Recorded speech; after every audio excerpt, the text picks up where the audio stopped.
नमस्कार, आप देख रहे हैं महानगर समाचार। मैं हूं आपके साथ श्वेता।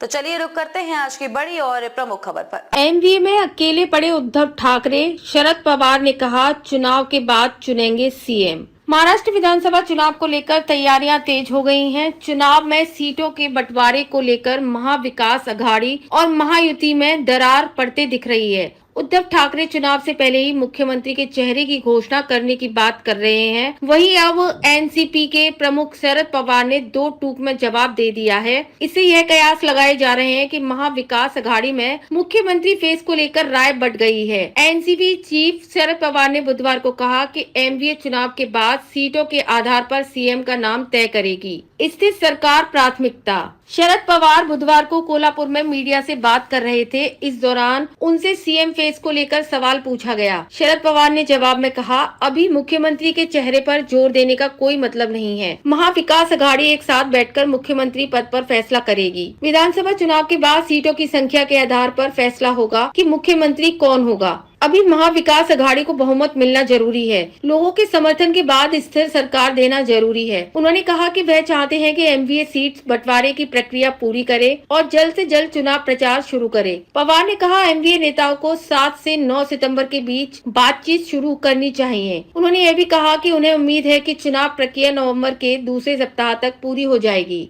कोई भी मुख्यमंत्री के पद के लिए नहीं लड़ रहा। इस बीच शिवसेना के नेता आदित्य ठाकरे ने कहा कि महाविकास अघाड़ी के 3 घटक दलों के बीच महाराष्ट्र के मुख्यमंत्री पद को लेकर कोई टकराव नहीं है। उन्होंने कहा, यह स्पष्ट है कि हमारी लड़ाई किसी के खिलाफ नहीं है, यह महाराष्ट्र सरकार के खिलाफ है और हम चाहते हैं कि इस सरकार को राज्य की सत्ता से हटा दें। यह हमारा प्रमुख उद्देश्य है।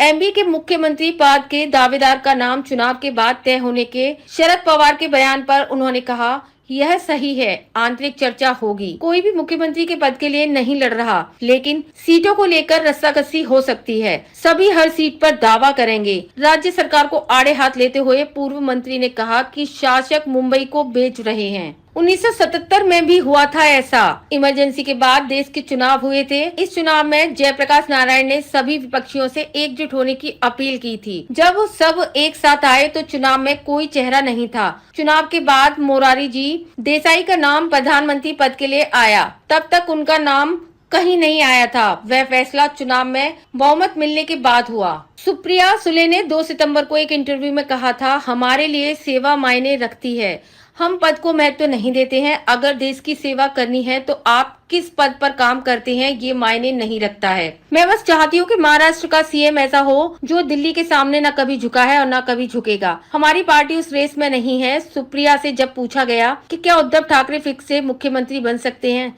इस पर एनसीपी सांसद ने कहा कि कोई भी बन सकता है। उद्धव ठाकरे या कांग्रेस का कोई नेता भी सीएम बन सकता है। नवंबर में दीपावली बाद होगा महाराष्ट्र विधानसभा का चुनाव। मुख्यमंत्री ने दिए संकेत। महाराष्ट्र के मुख्यमंत्री एकनाथ शिंदे ने महाराष्ट्र विधानसभा का चुनाव नवंबर में कराए जाने के संकेत दिए हैं। उन्होंने यह बात मंगलवार रात एक सार्वजनिक समारोह में कही। यह पहली बार है कि महायुति गठबंधन का नेतृत्व करने वाले एकनाथ शिंदे ने संभावित तारीख का खुलासा किया है। दिलचस्प बात यह है कि एनसीपी शरद गुट प्रमुख शरद पवार ने भी बुधवार को कहा कि विधानसभा चुनाव प्रक्रिया नवंबर में शुरू हो सकती है। वर्तमान महायुति सरकार का कार्यकाल 26 नवंबर 2024 को समाप्त हो रहा है।